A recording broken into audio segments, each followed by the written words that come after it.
Dans cette séquence, nous allons faire un exemple d'application sur le sens de variation. Voici l'exemple proposé. On considère la fonction f définie pour tout réel t par f de t égale t cube sur 3 moins t carré sur 2 moins 6t plus 2.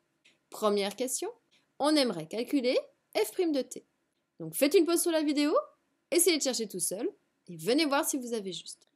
Donc nous allons calculer la dérivée de f que j'ai recopiée ici.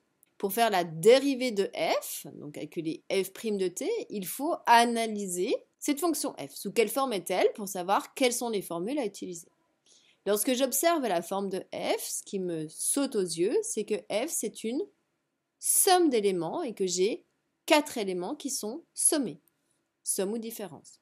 Il y a t3 sur 3, ensuite on me dit moins t carré sur 2, ensuite on me dit moins 6t, et ensuite on dit plus 2.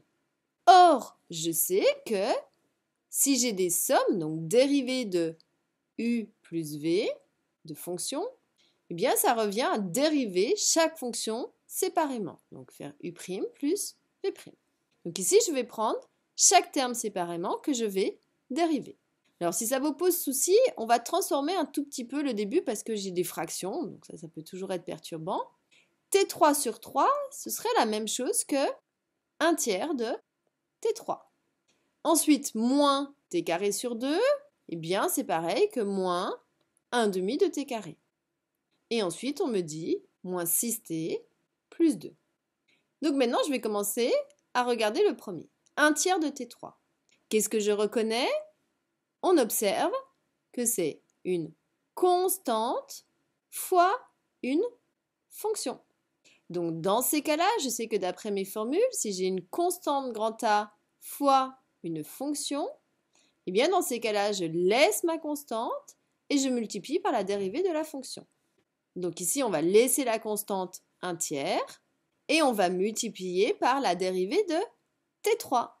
Et t3, si vous savez bien vos formules, c'est une fonction de référence du type t puissance n ou x puissance n. Et la dérivée, c'est n t puissance n moins 1. Parce que ici, t, c'est la variable. Je ne suis pas sur u puissance n. Pour être à l'aise, pour pouvoir faire du calcul de manière fluide, il faut avoir ces fonctions de référence en tête par cœur.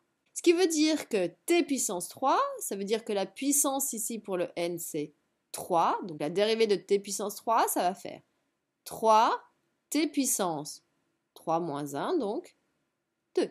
Ensuite, on me dit moins. Après, dans l'élément 1 demi de t carré, je reconnais à nouveau une constante fois une fonction de référence t carré. Donc on va laisser la constante et on va multiplier par la dérivée de t carré. Mais dérivée de t carré, c'est 2t. Ou sinon, vous appliquez encore cette formule de la puissance avec n égale 2.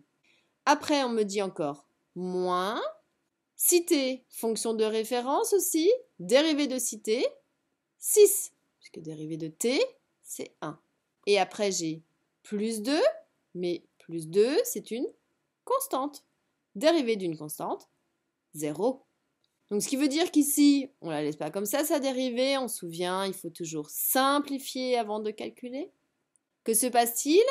Eh bien, si je regarde mon premier élément, j'ai une multiplication avec une fraction. Je reconnais 3 dénominateurs et numérateurs. Je peux donc les simplifier. Il va juste rester t au carré. Ensuite, on me dit moins. On a un demi de 2t. De nouveau, on a une multiplication. 2 au dénominateur, numérateur. J'ai donc le droit de les simplifier. Il va rester t. Et après, j'ai moins 6. Donc voici la valeur de la dérivée de f.